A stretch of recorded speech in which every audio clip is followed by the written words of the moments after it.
Hey guys, and welcome to episode 122 of Meeple to Meeple. As always, I'm PJ, and today it's Meeples and Meaning, the social magic of board game days.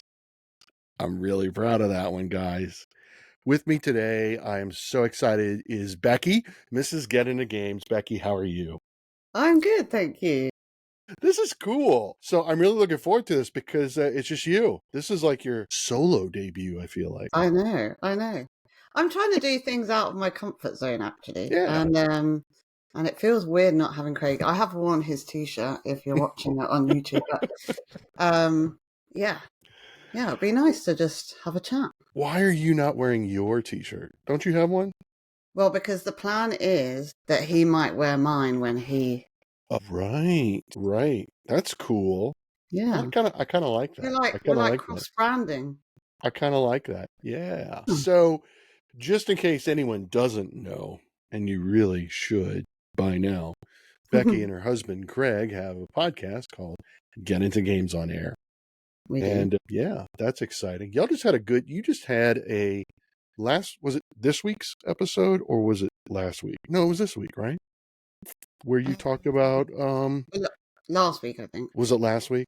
I really enjoyed that episode because it ties into the theme or the topic, the narrative, the argument that I've been trying to make over the past few weeks about community. Yeah. It's a really interesting time to be a board gamer.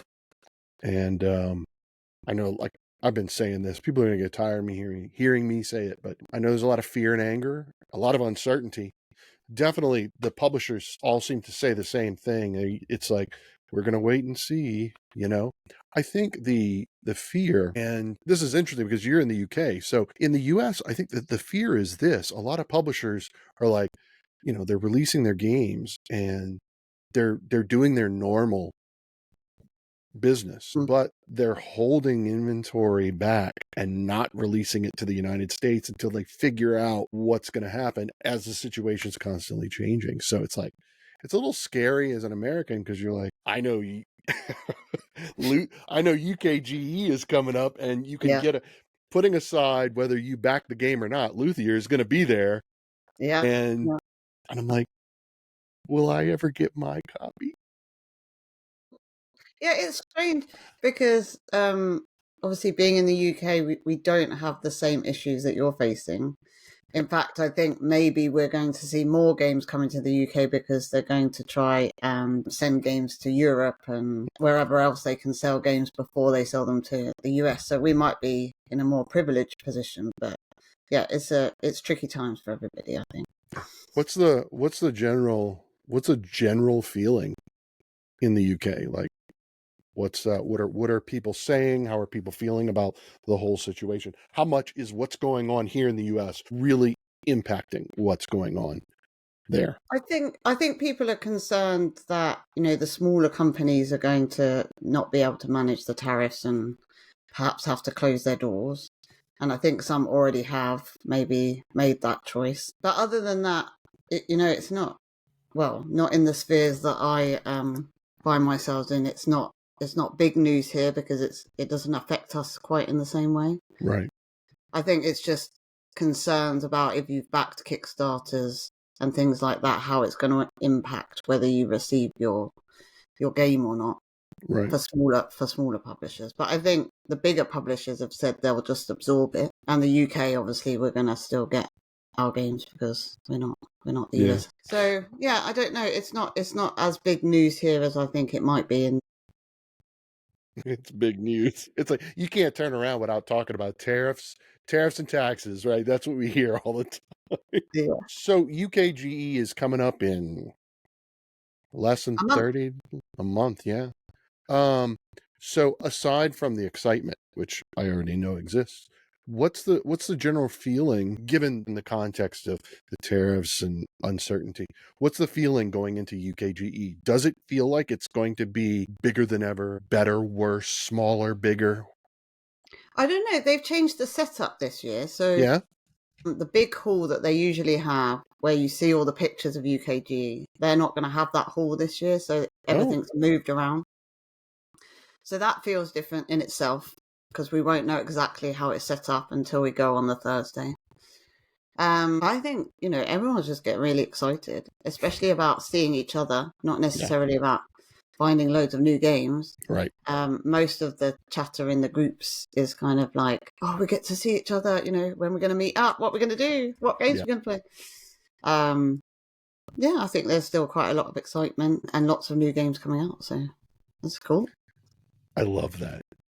See that, and that's what I've been talking about. It's all about the people, right? I keep saying that we have so many games, right? It doesn't always have to be we've got to go shopping.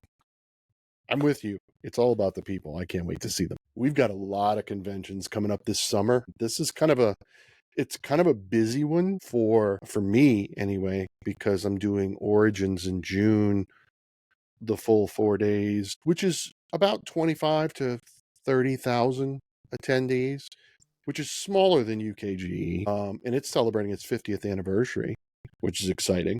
Yeah. And then, of course, I'm doing Gen Con. I'm doing the full 4 days, plus I'm coming in a day early and I'm staying a day later. That's also going to be interesting because my wife's only going to be with me on the Thursday and the Sunday.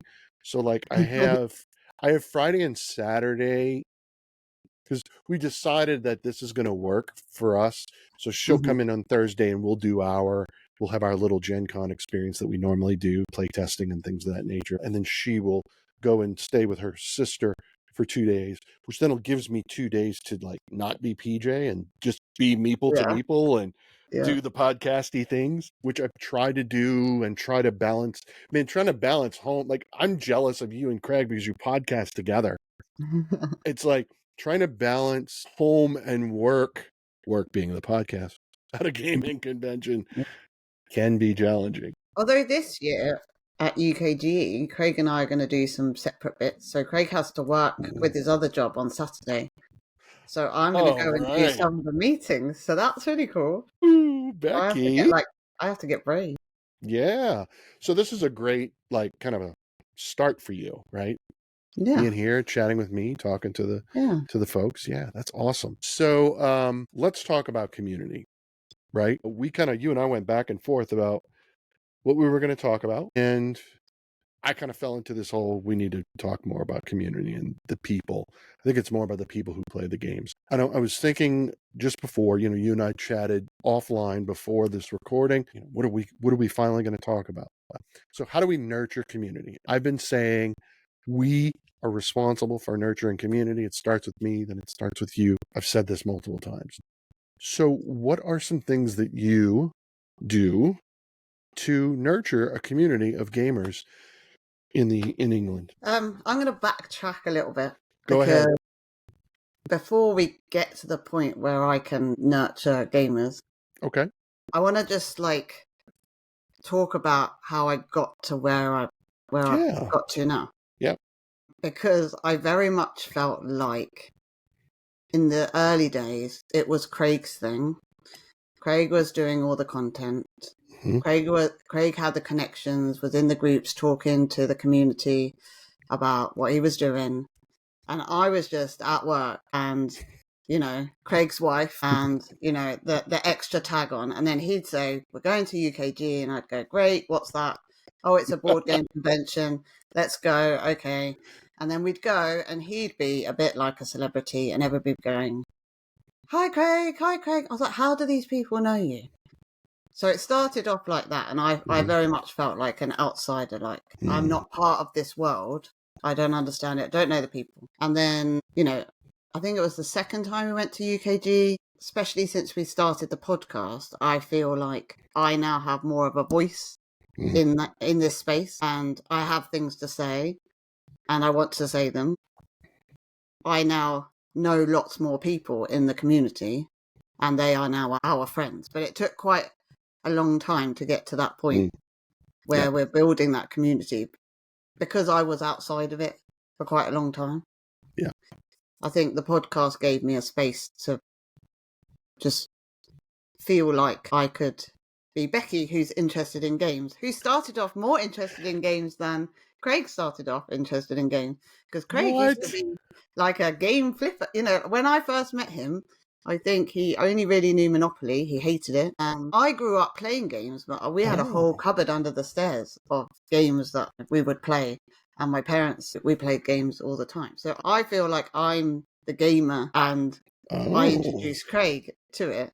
But then when Craig found modern board games, he really got really interested in it, did his Instagram stuff, and then it all took off. But I feel like I'm getting Becky back because I'm like, I know stuff about, this area. So, yeah, so now we're at a point where I feel like our podcast brings people together. We invite our friends to come and play board games at our house. We run like a community board game day at our local scout hut where, people come and play games. So I feel like now we are building that community more, and I feel like I'm more part of it as opposed to being an extra.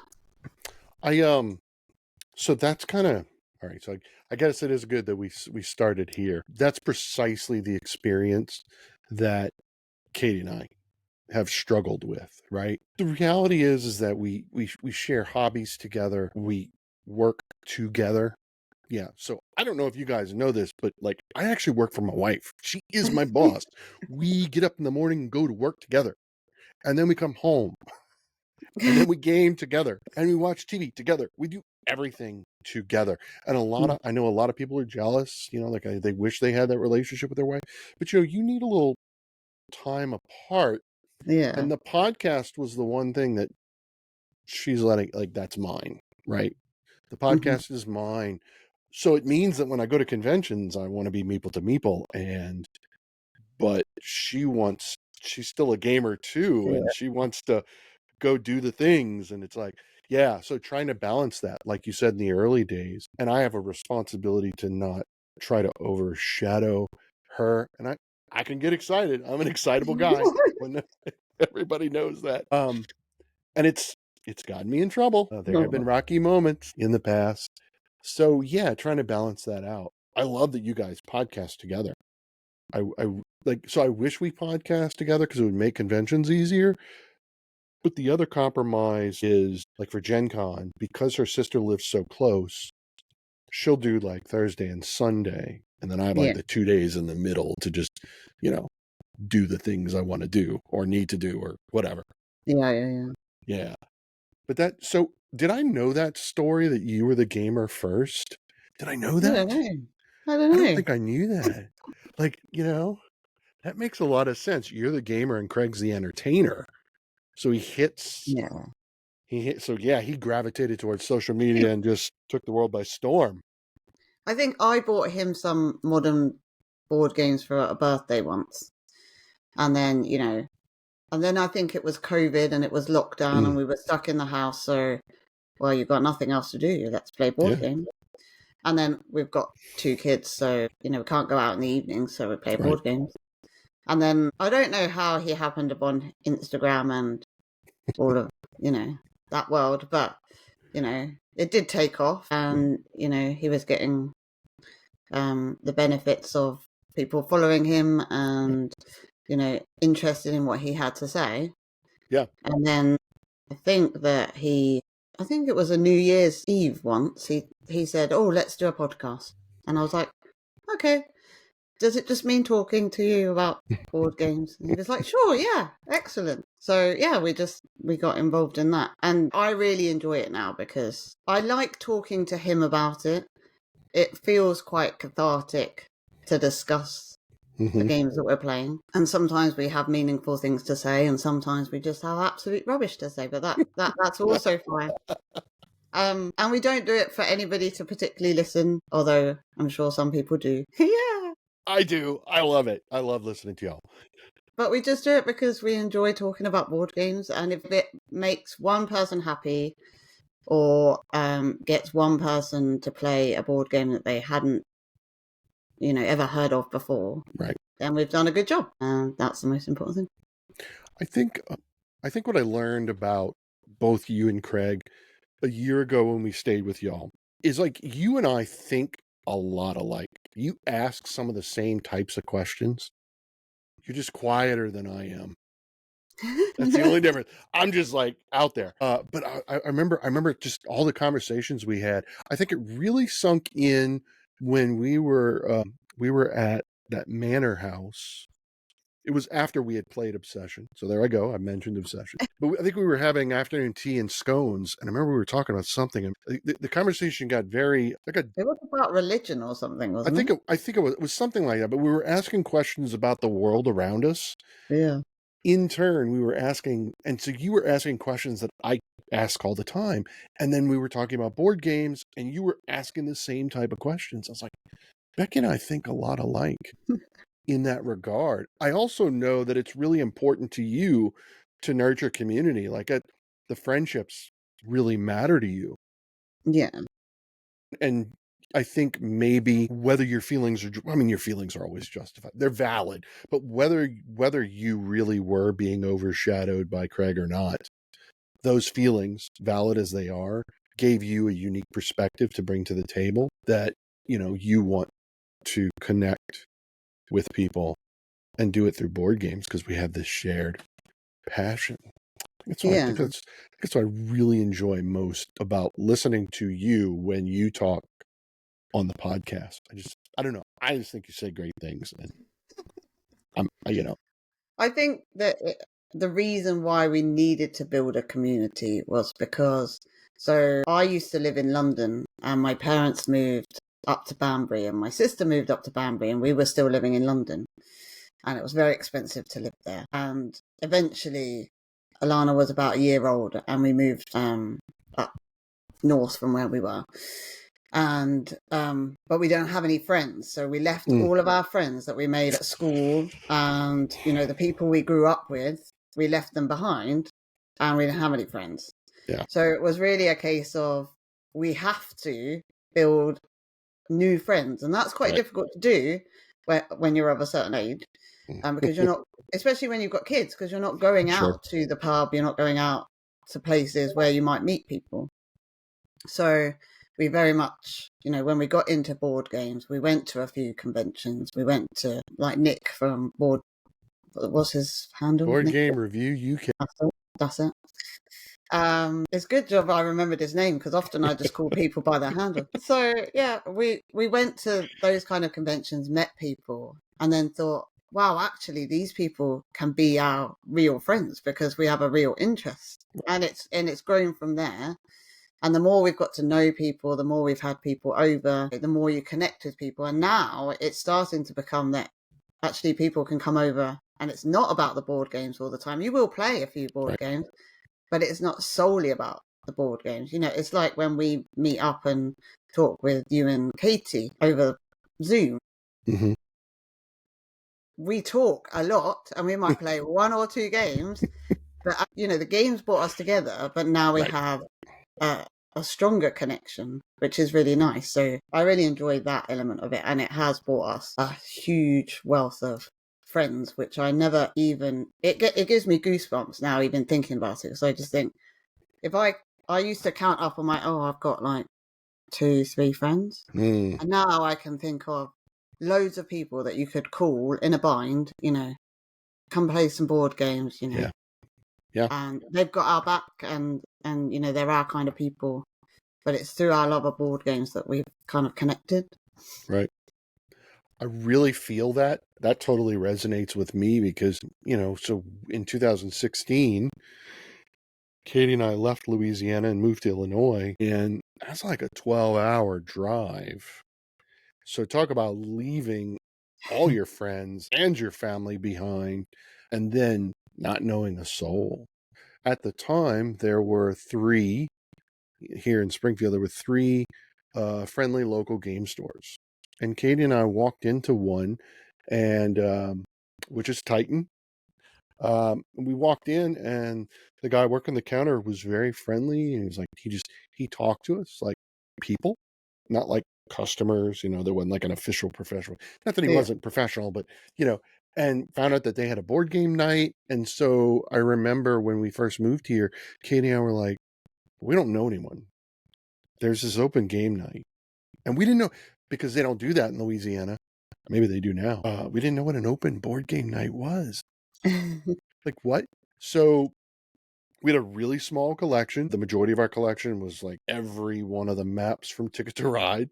So we brought, 2 different maps of Ticket to Ride, brought them and set it up at the table and played. And there was a guy who walked up to us and he goes, "Hey, what are y'all playing?" He could tell we were playing Ticket to Ride, but he didn't realize there were all these maps. And I think we were playing the South Africa map. And so he sat down and played with us. Vincent, if you're listening, I'm talking about you. Vincent was our very first friend we ever made here in Springfield, and is part of our group even today. But yeah, so it was like we got plugged into the community really quickly, and it just kind of grew from there. And I definitely understand that. Yeah. What's the point of, I would challenge anyone, what is the point of board games if you're not able to play them with people? Although I know I just spent a whole week last week talking about solo gaming, so I'm not discrediting that. Yeah, I think I just discredited all my comments about solo gaming. I'm so sorry. That is not what I meant. Because Bo last week, I don't know if you listened to it. Oh my God, Bo was so insightful. Wow. I never considered solo gaming, right? But again, our point is about community and meeting other people. So I need people to play with. Yeah. I think this is an aside, but a really cool thing happened at Aircon. So the previous year at Aircon, we'd met this lady who just happened to be walking past, saw that our children were maybe getting a bit fretful, they were a bit tired, overwrought, and came over with like the pack of fun games and taught the kids and us some games. That's cool. Fast forward a whole year. We just randomly meet her again at Aircon. She remembers us. We're like, and that kind of connection with somebody that we've not invited round. She's not come to one of our board game days. We don't really know her, but like we've got that connection now. Right. I think is the most wonderful thing about board gaming, that you can go to a convention pretty much not knowing. You could go solo to a convention and you would find someone who would welcome you into the community and play a game with you, sit down with you, talk to you, and you'd have things in common. So I get quite nervous talking to new people, but I never get nervous when there's a game in between us and we're playing, because you've always got something to talk about. There's always a conversation that can flow out of that. You never have to worry that I don't know what their job is or, what their stance is on that. You just play the game and the conversation comes quite naturally, I find. That's a fair point. That is a really, really good point. I absolutely agree with that. I couldn't have put it better. That's fantastic. And I don't have kids, so that's a different thing. That's a different component of the community I can't experience, right? I don't know. I can only imagine what that must have felt like a year ago when this woman walked up and taught you and your children and incorporated your kids into the game. We got to play a game with your eldest. Yeah. Yeah, that was fun. I really like that. But you're right. We did talk a lot. We played a game with you. We played a game with Alana, and then we talked for like an hour. And then it was like, should we play a game? Because it's about community. Talking about the kids now are creating their own little community. So when we have like the board game, when we have people over to play board games and they bring their children, then the children go off and they sometimes choose to play board games. And it's like a little side quest, that they're playing games with their friends and we're playing games with our friends, and they're kind of the next generation, but they're learning. But like, I think maybe as a child, I was quite maybe a loner. I didn't spend much time with other people. I was at home, I was very studious or whatever, but I didn't have a great deal of friends. But, our kids are growing up and they're exposed to lots of different people, children, and, they're exploring games and the world themselves. So, they're in a much better position when they are our age, and, they won't have the worries that I have, that I'm an imposter and I shouldn't be. I was trying to get away from that. Like that was kind of, we weren't gonna talk about that. All right, don't talk about it. Okay, so let's talk about things that you do to nurture community. That's what we want to talk about, because you do a lot. I guess so. I'm kind of jealous because England is so much smaller. I know you have a lot of people over for like a single day of gaming, and we do that too, but it's just everyone's so spread out. Yeah. So I think first of all, we have quite a lot of Instagram Yeah. chat groups. But what's great about the UK, which may be different in the US, is that those people in the chat groups, it is possible to meet up with those people and you can connect with those people. It's only kind of an hour, 2 hour drive to somebody, not 12 hours, you know. Mm-hmm. So we're lucky in that respect.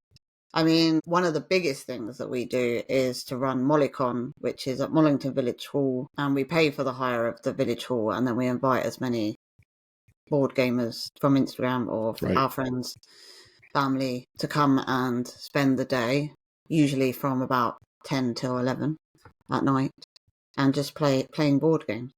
And I really like that because it brings a lot of different people together. Like the last one that we ran that was for Brad and I's 40th birthday, actually. Some of our friends that we left behind actually made the journey up and met some of our board game friends. So, you know, it was like we'd come full circle and we were able to introduce them to our, you know, our new board game world. And actually they themselves are now getting into board games and their children are getting into board games, and we sent them their children some board games for their birthday. And so that the two worlds are like now coming together. But I really like it because it's just a chance to see people you might not see on a daily, weekly, monthly basis. Bring lots of people together. It's always good fun. Everyone brings some food, so it's not too onerous on anybody in particular. Everyone mucks in with tidying up at the end of the night, and you know, it's just a great way to bring people together, I think. Yeah. So Cajun Con was very similar when we were in England. I really love that. Like, I wish that we could do more of that. So the one thing you hear a lot when people in the Instagram community either we get together because we're seeing each other for a little while or we're at a convention is we don't get to play games, right? We don't get to spend time together. When you get to the cons, especially Origins and Gen Con, these bigger conventions, it's go go go go go, right? It's you've got meetings with publishers, you've got to record this, you've got to interview this person, you're running the vendor hall to go shopping. It's just a lot of go go, and there's not a lot of time to just game and hang out. And while there are smaller conventions that allow that, and Laura and I a few weeks ago talked about it. I was in Nashville, she was in Lincoln, Nebraska. There was another one in Wisconsin.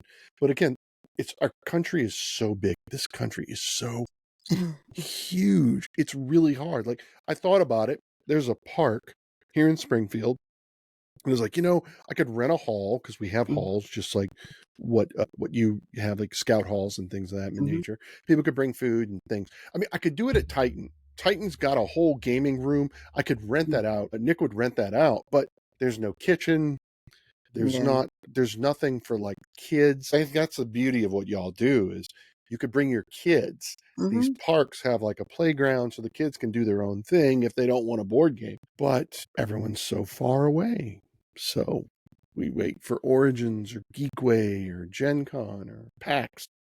Do they have lots of open gaming at those conventions? Because like Aircon that we've just been to is mostly open. Yeah. Mostly open gaming and just one kind of tiny hall.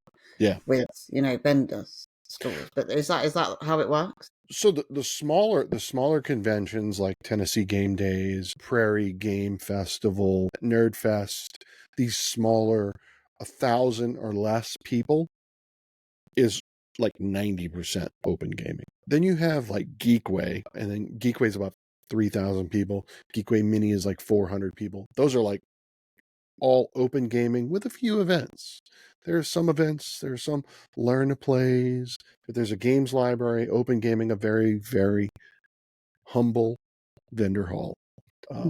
Some of the Dice Tower conventions are like massive open gaming. I think I don't know which Dice Tower it is, but it's in Texas. I'm sure Tara is listening. She'll know exactly what I'm talking about. I want to say it's Dice Tower West, but anyway, Dice Tower is open gaming. So Origins has a huge vendor hall with open gaming. And so there is open gaming, but that's not the focus. Gen Con, there's open gaming. There's open gaming, but it's far because it's so big. It's so far away. It's not the focus at all. The events and the vendor hall are the focus of Gen Con. And then, of course, and what has no, my understanding that Essen has no open gaming to speak of, right? Yeah, that's what I've heard. Yeah. I think that it's mostly just... But UKGE is what, 50-50 open gaming and vendor? I would say like 2/3 vendors, 1/3 Okay. open gaming. But if you count like the Hilton, where they set up open gaming, it's probably 50-50. But I don't count that. Yeah, exactly. I don't count that. So, yeah, there's quite a lot of open gaming. But yeah, 2/3, I would say. So it's difficult to do the little meetups, right? You've got what? You've got MollyCon, FloodCon, AirCon. You've got y'all have a couple of them, right? HandyCon? HandyCon, yeah. Yeah. Yeah. Tabletop Scotland. Yep. We just can't do that here because everyone's so spread out. It would be if I were to do something like that and rent the hall at the park here in Springfield, people would have to drive a long way and they would have to stay overnight because it's such a long drive. So it's just not feasible. So that's unfortunate. So you know what I do? I invite people to come stay the whole weekend with me. Yeah. Yeah, because I don't have kids. I got 2 guest rooms and I got a couch downstairs and I got a game room, and it's like, I will cook for you. But you get to play a better quality of game, I reckon, when people come over to your house. So at conventions, you play, I feel like you play short, quick, snappy games that don't take much attention because there's so much noise and so many other things, people having conversations, you can't really focus on the game. Whereas, when people come to our house or we go to other people's houses, you can play like the setties, the Dark Tower, the bigger kind of meaty strategic games that you perhaps can't play at a convention. Yes. Oh, that is so true. It's so loud. Like I can't play Nemesis in a convention hall. Like it's a challenge. So the quality drops. We've had some single day. We've had friends from St. Louis come up just for the day because it's like an hour drive, so they can do that. We had our friends from Michigan. They drove the 4.5 hours. They stayed the whole weekend. Shelly and Lance, and they brought their daughter, who's 8, I believe. She played with the toys. We played games. We went to the Abraham Lincoln Museum just to get a break, to break up the day for her daughter. And they got to do something kind of local. I cooked all the meals. It's really all I want to do is cook for you and play games with you. I don't see the problem, but so I do that. It's like, you can come. I'm waiting for you guys to come stay for a week. I realize because it's longer, so you got to stay for a whole week. I got the days planned out. I'm like, we're going to do this. We're going to do this. We're going to do this. I think October would be great for Craig's birthday, which is on Halloween. So that would be awesome. Yeah. Like, that would be exciting. I think that's really like a cool thing that you bring people to your house for board games, but actually you are cooking for them, you are welcoming them into your house, and that's such a lovely thing to do for people. And, yes. And the same when you came to our house, I felt it was like a very special time that when I think about it, I get a little bit teary because I'm like, I don't know how many times that can happen, but it felt like this is really cool. Like somebody from, I'm going to get teary now, somebody from the US, like that we've met just like over the internet. Yeah. Is coming to stay in our house and we're going to show them like our life. And, and it was such a special time. And I think like how amazing that through just our hobby, that's what's been able to happen. Right. And you can't tax or tariff that experience. Yeah, exactly. That experience is so real and no one can take it away. and it was special for Katie and I too. We think on it fondly. Yeah, because at the end of the day, so it's funny you were talking about how you can't remember people's handles, but you can remember their names. So this happens all the time as well. I'll be having conversations. We'll go to a convention and I'll have conversations with other Instagram members, and I'll be like, "So we're getting together with Becky. Who? Mrs. Getting the Games. Oh yeah." Like, I think it's important to remember there's a person Yeah. behind that account, right? I am not the Cajun gamer. I am not Meeple to Meeple. I am PJ. Yeah. Right? Yeah. I mean, those handles, they are a little bit a part of me. They're just kind of a way that we present ourselves within the online community. But yeah, so I like to know who the people are. It's frustrating when people don't put their like first name. You don't have to give me your last name. I get it, but they don't put it in their profile, and I'm like, I don't know, Yeah. And then it's like people will say, "Oh, Brian," and I'm like, "Who, Brian? Why do I know who that is?" "Oh, well, it's so and so," and I'm like, "Yeah, yeah." So But that I hate isn't being that annoying. like the exciting thing about the community is that we all essentially come from different backgrounds. Mm-hmm. We do different jobs. We're entirely different people, and yet we can all come together and enjoy each other's company through the board games. Yeah. I don't know many hobbies that actually do that or bring people together in that way. It's quite a leveler. Like, it doesn't matter whether you're a high flyer or you haven't got very much money or whatever it is. You can all still come around the board game and enjoy it in that experience and actually escape life. Is a bit like reading a book. You just escape to another world, especially if you're playing with PJ, because he makes it another world and like changed my mind on so many games. But it is escapism. It is we're gonna build out a Scottish town or whatever it is. Right. When would I get to do that in my actual life? But I can do it with my friends around the table. I agree. I totally agree with that. One of my fondest memories in life. Okay. And I'm about to turn 50. I don't really announce it too much, but guys, my birthday is in like a week, 10, 12 days. On May 12th, I'm turning 50. Yeah. But there's so much stuff going on that my birthday gets overshadowed. No. Yeah. Oh, yeah. We must celebrate. Yeah. So there's not a lot of celebration. And there's a lot of people who have birthdays right now, and you can see on Instagram, and I'm like, yep, I know. I'm just too busy with other things. But my life's always been that way because May is kind of that weird month where there's so many things going on that kind of, it's like, oh, your birthday's here too. But anyway, so in my 50 years, one of my fondest memories of my life was playing one of my favorite games, Obsession, outside that Oh my manor. God. Was it Waddington Manor? I think it was. Waddesdon Warrington? Manor. Yeah, Yeah. Waddesdon Manor. Man, that was so cool. The weather held out. I know. Playing with you and Craig and Katie, I was like, oh man, that was really just a tremendous experience for me. I won't be able to reclaim that for some time. So That's yeah. cool. So I really am grateful that y'all were able to do that because y'all were dropping us off in London so we could fly out the next day. You're like, we're going to squeeze this little trip in. I'm like, yes. Yeah. So that was amazing. Yeah.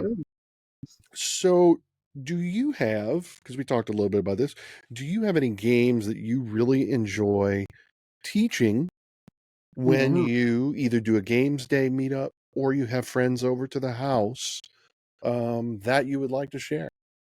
So we have two that at the minute are just like the go-to games for like everybody who's come over. I think we've gone, shall we play this? And then when they've left, they've gone and bought the game because they love it that much. I bet I can guess what this is. So the first game is Rebirth, Mm-hmm. which I just absolutely love. It's so easy to teach. Even people who might be a bit scared of board games can get it. But it looks so amazing when it's set out that people end up leaving like, oh, I want to play that again. I want to, see if I can play the other side or whatever. I don't know what it is about the game. It's a Reiner Knizia game. And it's very straightforward. And once you've learnt the rules, you don't need to keep rereading the rule book, which I think is a kind of game to get out at when you have people over, because you don't want to be sat there slogging through let me just remember that rule, because that kind of ruins the experience. That is one of my worst. I hate that feeling. Especially if they've not played it before, and then there's an expectation that you do know everything. So yeah, that one hits the table a lot. And then, I think we've persuaded quite a lot of our community to go ahead and buy it. For whatever reason. But it's really good. You are essentially I don't know, kind of, you're putting out castles onto Scotland, and there's the other side that's Ireland. I don't know what the word is. It's lost in my mind. But you're building out these towns and wind farms and energy farms and kind of making new cities. It's kind of post-apocalyptic, right? Yeah, I think so. It's like you're rebuilding Scotland. Yeah. Well, that's why it's called Rebirth, I guess. Right. It's my understanding. I haven't played the game, but like it's something happened, and like the people are gone, or Scotland's gone, and you're rebuilding, or something like that. Yeah, it's interesting. It's rewood pieces. We like that. We do like that. They are really clean and nice. Yeah, I just love it. But it's really easy to teach, and it feels very satisfying. What makes it so easy to teach as opposed to other games? I think everybody's kind of doing the same actions. So, when people have different roles in a game, that's quite difficult to teach. And if people have never played it before, things like Root, where you're asymmetric factions, it's quite tricky to teach that. I'm going to have to teach you what you do, and you what you do, and you what you do.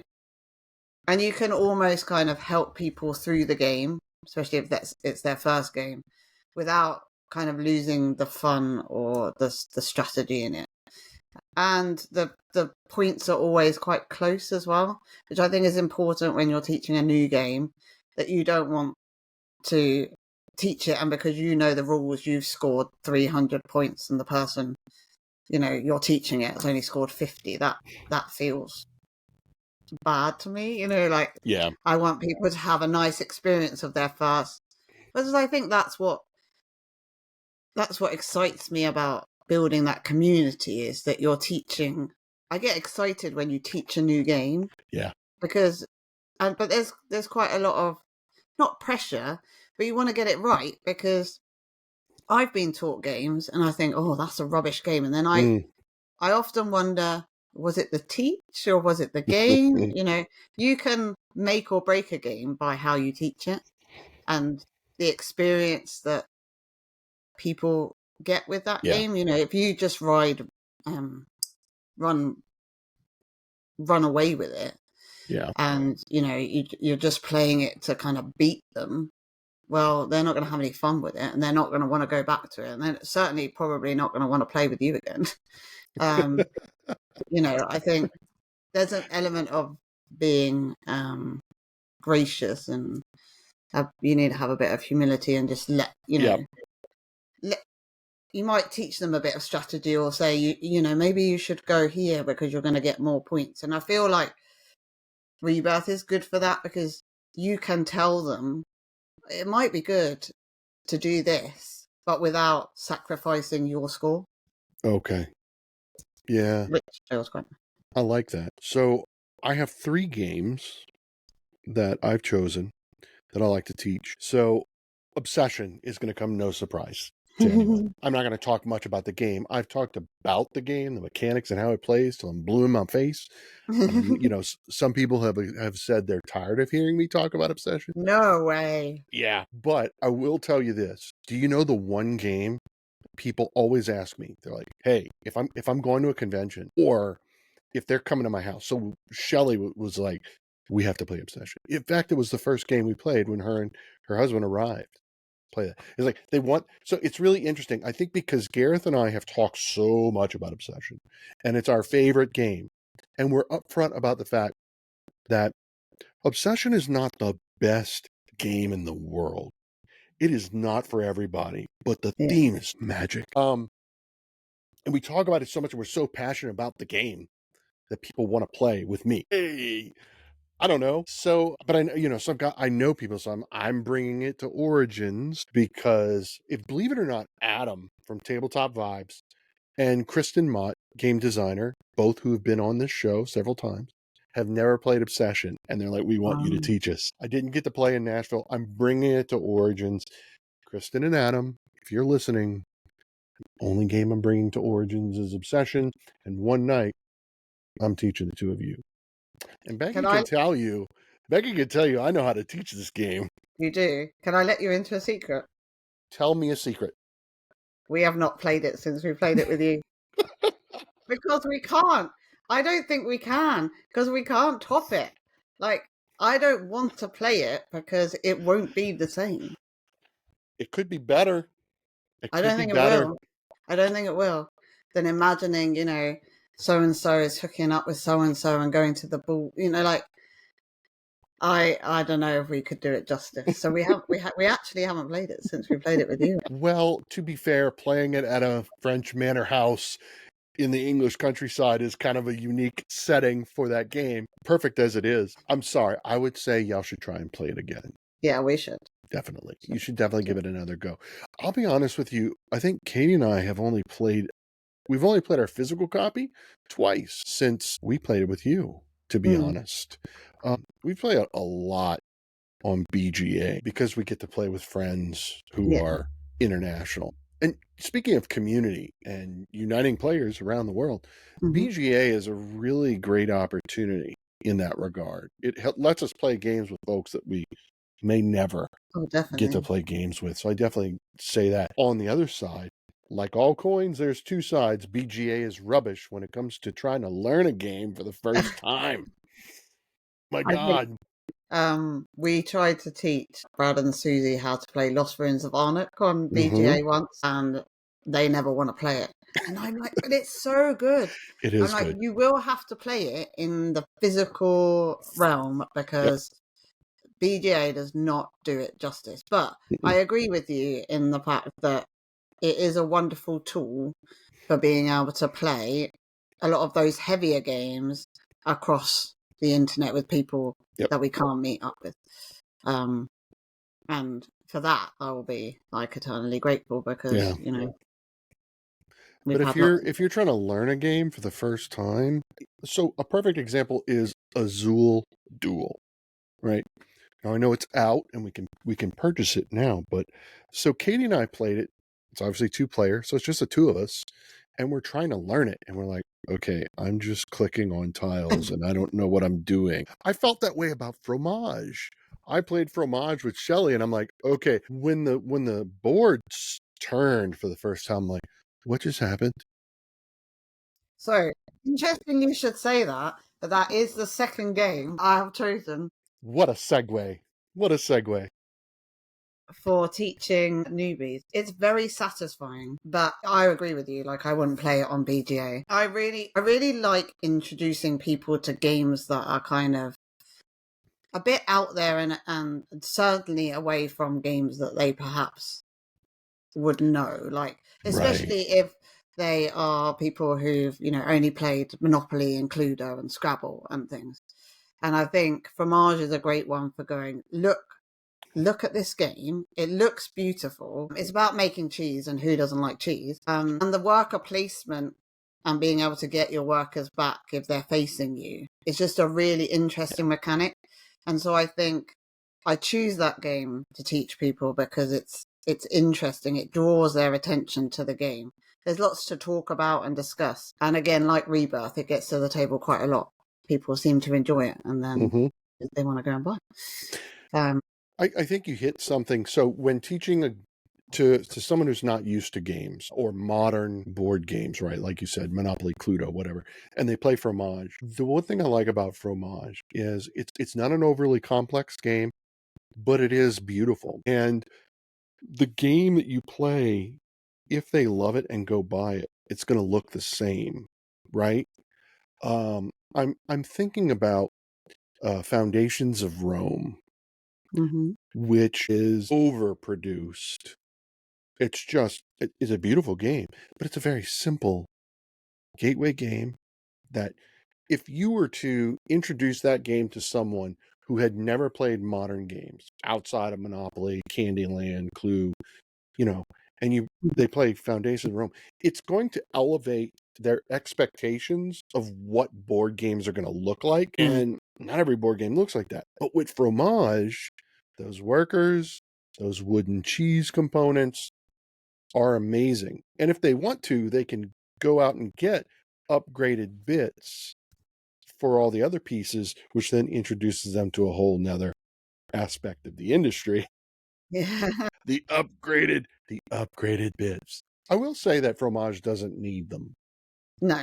I don't think it needs a lazy Susan either. It's nice, but I think it does No, its I job. think Craig was initially skeptical about getting just the normal copy.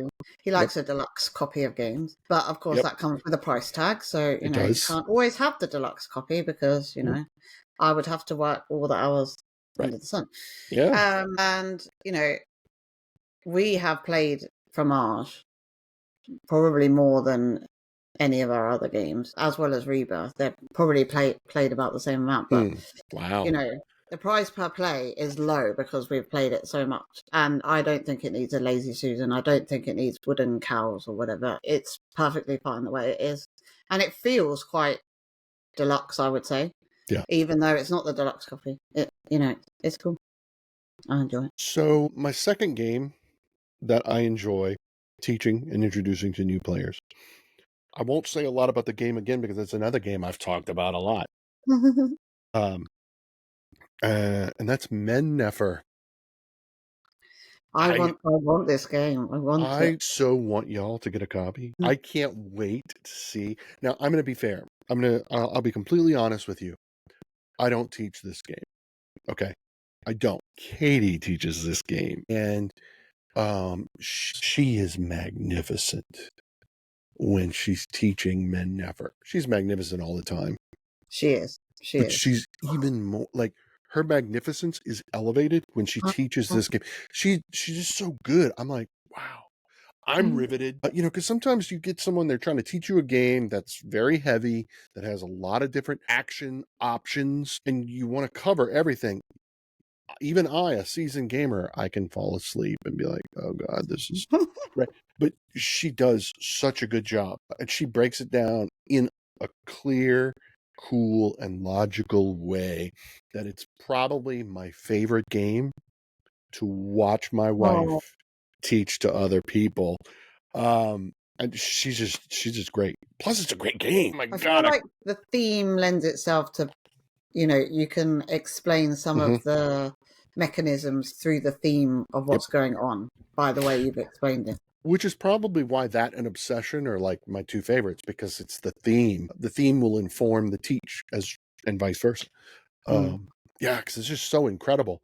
Because there's so many options. You so many things to consider. And when you take an action, it's like you take an action.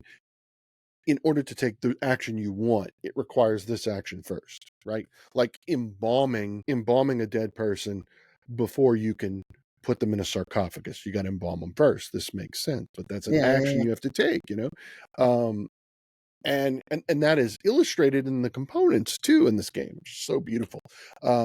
We got to teach it with Shelly and her husband, and Shelly was raving about it. I think that was episode 116 maybe. Guys, go check it out. That was a fun episode because it was the second episode ever where I was in person with my co-host. So that was enjoyable.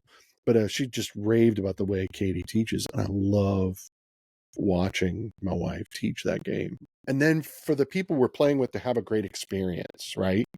It's like, yes, I got the enjoyment of watching my wife teach, I was already on a good standing, and then we had a really great game. I think for me it's I can lose a game by like huge margins, but it's about the experience of playing the game with people. Like for me, it doesn't matter if I win, lose, draw, whatever. If we've all had a good time, we've all had laugh and a joke, and enjoyed ourselves. Yeah. Then for me, we're all winning in it.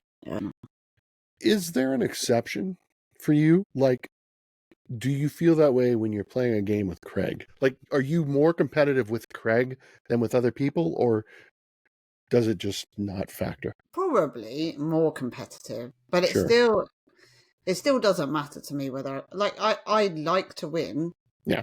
But that's not why I play the game. I play the game to connect with Craig and to go, oh, do you know what we did on that evening? We played that amazing game. Like, regardless of who, we were keeping score on BGG stats or whatever it's called, BG stats. And, there came a point where I was like, why are we keeping score? Because I will remember those meaningful moments and those experiences. I won't forget. I don't need to, it doesn't matter to me whether I won or lost. I'm not keeping score of, I've got 50% win rate in this game, because for me, that doesn't ever factor into it. If we're having fun, if we're both having fun, then it's great. If we're both not having fun, then we're probably going to sell the game. And, if one of us is not having fun, then the other isn't having fun, because they just aren't. Yeah, no, I understand that. I liked Seven Wonders Duel, which Craig absolutely hates, and we've heard a lot about how he doesn't like it. But I was happy to sell it because I never had fun playing it with him, because he was never having fun. So, I think it's about that experience and the people around the table having fun, and you feel it. Like, around the table, you feel it if everybody's having fun, and you also feel it if one person is not having fun. Like, that impacts everybody else at the table. Right. And then I would want to do something, because it's in my nature to try and fix it. I would want to kind of, make a laugh or a joke, or help them, or, do something that would, turn the fortunes of that person so that they did enjoy it, because, there's nothing worse than sitting through a 3-hour game and thinking an hour in, I'm not having a good time. I'd rather just stop. Is there any other games that you enjoy teaching when you have people over? So there is one more game. Now, I haven't actually taught it to anybody. I know you said you had two, but I had a feeling you might have a third one for me. Yeah, so there is a third one, and I feel like it's going to be the new one to teach everybody, but I haven't done it yet. Well, then this is going to be interesting. It's Road Vendetta, and this is a racing game. I don't have to do any turning in it, and I can take turns. It's amazing, and it is exactly what I would want out of a racing kind of road rage game. It's good fun. It's not serious at all. You can play it while having the soundtrack of like Mad Max in the background. It just makes it so much better. And you're essentially just pushing each other off of the road. There are dangers, there are hazards. You can break each other's cars. You can send them spiraling off. And it is just a laugh and good fun and not too serious. And I feel like I want to teach it to people, because I was looking for, we've got loads of racing games. So we've got Formula D, we've got Heat, we've got Rallyman GT, and none of them really do, like, I don't really enjoy them that much. We've got Downforce. And I've always wanted like a racing game that's a bit kind of like chaotic, a bit bolshy and a bit fun and a bit like not serious, because, I don't think that kind of racing, like real life racing, can be replicated in a board game. I don't think. But this is great. I love it, and I want to teach people. Okay, so guys, if you haven't been to Craig and Becky's house, you should go stay for the day, and play. Yeah, gotta do it. Thunder Road Vendetta. Gotta do it, guys. I will tell you that Becky is an amazing cook. Yeah. So let her cook you dinner, and she will teach you Thunder Road Vendetta. I love it. I love it. So I have a third one that I love to teach. It is so easy. This is a game that made me completely rethink deck builders. Okay. So I was pretty much anti-deck builders. Didn't like deck builders. They didn't do a thing for me. I was very much like, if you said, hey, we're going to play a deck builder, I'm out. I would, if I were playing a game that deck building was a mechanic amongst others, I'd be like, okay, like, like Arnak, right? You're kind of building a deck a little bit, but that's only a part of the game, right? You can kind of ignore it. Maybe you won't, but you can in favor of other things, and that's fine. And I'm okay with that. So Valiant Wars it's a deck builder that's push your luck. And I think that's why I like it so much. We all start with the same deck. It's like you have so many treasure cards and you have 2 soldiers, and the treasure cards give you 1 gold. The soldiers give you 1 sword. And then you have dark omens, which give you 1 gold and a dark omen. So you, one at a time, flip your cards from your deck, and if you get your second dark omen, you bust and you're out. But you can stop at any time, right? So you can play your cards at any moment, you can stop. Your opponents can keep going, right? And there's a market in front of you. So if you survive and you don't bust with 2 dark omens, you can take your treasures and purchase cards that would upgrade your deck. Now you can always get a basic soldier, which is free, because you're allowed to take 2 cards. So if I only have enough money to buy 1 card, I can always take a soldier for free. Okay. So that's really nice. So you're building your deck. Then you shuffle your deck and do it again, right? Whoever has the most swords at the end of each round, if they all survive and there's not a tie, will get because there's a deck of, I can't remember what it's called, but it's the siege deck, right? So there's like a village, whatever. These give you victory points. Every time you get a 3rd victory point, right, you add a dark omen to your deck, making it, okay? Nice, yeah. So, and not 3 points at once. Like if I score 1 point and then a few rounds later I score 2 points, that is now 3, I get a dark omen. So every 3 victory points, you get a dark omen. And that's it. You're building a deck, you're purchasing from a market, just like you would expect from a basic deck builder, but it's that push your luck element, and it is crazy fun. The artwork is amazing. So Katie and I were at Origins last year. So this was June of last year. So this was well after we had stayed with you. And we walked up to the booth, and this guy was like, hey, would y'all like to try this game real quick? Do a little demo. And I was like, it's a deck builder with push your luck. And the look on Katie's face when she looked at me, she's like, oh, he's going to hate this. And I was like, okay, all right, I'll give it a try. This game was so cool. It was so cool. So we went to Gen Con a few months later, and we went to their booth and we bought the expansion with the little upgraded wooden victory points. I mean, like Nice. the game it fits all in one box. It's easily transportable. I think it's 1 to 6 players or 2 to 6 players. So it's a lot of fun to have people over at the house after a long day of Frosthaven or a long day of playing what I think it was 11 games you played with Rachel and John. Yeah. Yeah. So at the end of the day, you can play Valiant War. It's an easy teach because I just taught it to you. And yeah, and it's so crazy fun. It's so good. It is so good. And now I'm like, deck builders aren't so bad. Yeah. I've never played Clank. I've never played Clank either. Yeah, because I was so anti-deck builder. But now I'm like, maybe I need to play Clank. Everyone in the world says I need to play Clank. Maybe I was missing something. I think it was because of one of the early deck builders that I was taught. It was the teach. It was the person and the personality behind which. And I'm like, deck builders are not terrible. People like deck builders. And I'm okay with it. Well, yeah. I think touching on the point that you just made about it's down to the teacher and how that game is sold to you. Like, I think that's if we have one important thing to do, it is that. It is a duty to the designers and the publishers of the game to actually sell, our role in the sphere is to, sell these games in an honest and, I don't know, humble way. But to get that across Yeah. in the best way possible, and to, you know, showcase all these wonderful games to people who may not know anything about them.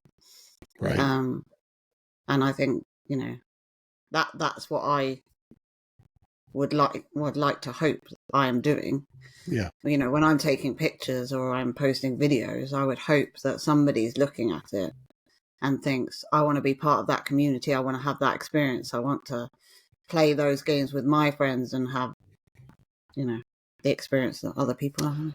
I think those things word for word every time I see a picture that you post. I think you're right. Again, we're talking about how do we nurture community.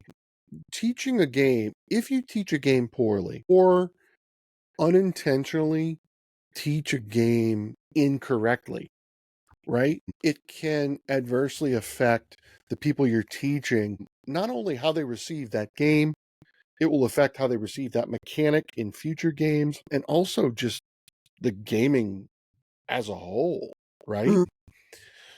It can really do numbers on a person. So, yeah, you gotta be responsible. But I mean, it's like, you know, you do what you can. You know, Yeah, of course. yeah, But control I what think you can. yeah, exactly. I think you've just got to try. Yep. You know, and if you're not confident with teaching something, it's probably best to say, you know, actually, I'm not okay with those rules yet. Let's play something different, because, Right. you know, you could just ruin the whole the whole day. Yeah. So I'm thinking about a few people who live in the UK. They haven't been to your home. They need to reach out, and they need to go and see Craig and Becky, Mr. and Mrs. Get Into Games, and go and play games with them and have a meal. You two are just wonderful people. Some of my dearest friends who have only met in person, you know, one time for a few days, but stayed in your home. You know, I'll treasure that forever. And I think it makes me want to play games because I want to be able to I want to do that for someone else. The Yeah. way that you and Craig have made me feel, and my wife, gaming with you and staying with you, I want to be able to pass that on to someone else. I want someone else to feel that way and feel connected to the community. And I hope that I do that. You do. You do. Yeah. I am not immune to having self-doubt. So The I am imposter human. syndrome. Yeah. We were not going to talk about that. And it mentioned it twice. I know. So the joke is that originally when Becky and I were going to do this episode, we were going to talk about imposter syndrome because she thought she was being an imposter. And she's like, I don't feel that way anymore. You know, so your confidence boosted from the time we first talked about doing this till now, which I think is great. This has just been an amazing conversation. I love it. Yeah. And thank you for doing this. No problem. Thank you so much. It's been a pleasure, and I've enjoyed it. It's really, it's just fun to talk to you and see you shine. See, you can do this. This is you're going to be fine. When you get to UKGE, you're going to be like, so these are the games I really enjoyed teaching. And here's what we can do, you know, whatever. You know, it's going to be great. It's going to be great. Yeah, it's going to be awesome. You've got it. So tell everyone where they can find you and your podcast on all the socials. So I'm Mrs. _ Get Into Games on Instagram, and I do the Get Into Games podcast with Craig, who is at Get Into Games. He has all the things on his link tree. I don't. I probably need to do that. But yeah, you can find us there. And if you see us at UKG, give us a wave and we'll book in a meeting and you can come to our house. There you go. See, that is what you got to do. Those of you who live in the UK who haven't been there yet, I'm looking right at you right now. When you go to UKG and you see Becky, don't talk to Craig. Craig's going to be too busy being famous. You talk to Becky. She's gonna get a time. She's the keeper of the book. She even has a podcast book. She takes all the notes. That's the other thing is that you're organized. Yeah. I'm telling but you. there was nothing to organize for today. Well, I was like, I'm just coming with me and my voice, and like, am I going to say the right things? That you can't say the wrong thing. I scheduled it this way. I set it up so you didn't have to be organized. But let me tell you, you know how organized I had to be? Because man, What's your this, philosophical quotes? Have you got I, some? I don't. Craig I was didn't, convinced you would have some. I didn't have any because I wasn't sure where this conversation was going to go. And this Oh, conversation went, I didn't want any pressure. And no. I knew I wasn't going to need any because you're so lovely and you have so many things to say. Oh, This was easy. This was thank easy. you. So I didn't need to prepare at all, except for the 3 games that I like to teach when you come to my house. I prep that like 10 minutes before we recorded. But yeah, so Oh, that's it. So guys, think about the community. It's all about uniting together. You know, it's you're the reason why I keep doing this, right? So please like and subscribe to the YouTube channel. Follow us at Meeple to Meeple on Instagram. The Cajun Gamer, if you want to. I'm on Instagram as well. We're just trying to spread the word, build the community, and spread the love. So like and subscribe. Don't forget, and comment because Becky will see the comments. She'll see them on Spotify or YouTube and watch us, listen to us, do whatever you want to do. Becky, thank you so thank much. you. Thank Yeah. you very much for having me.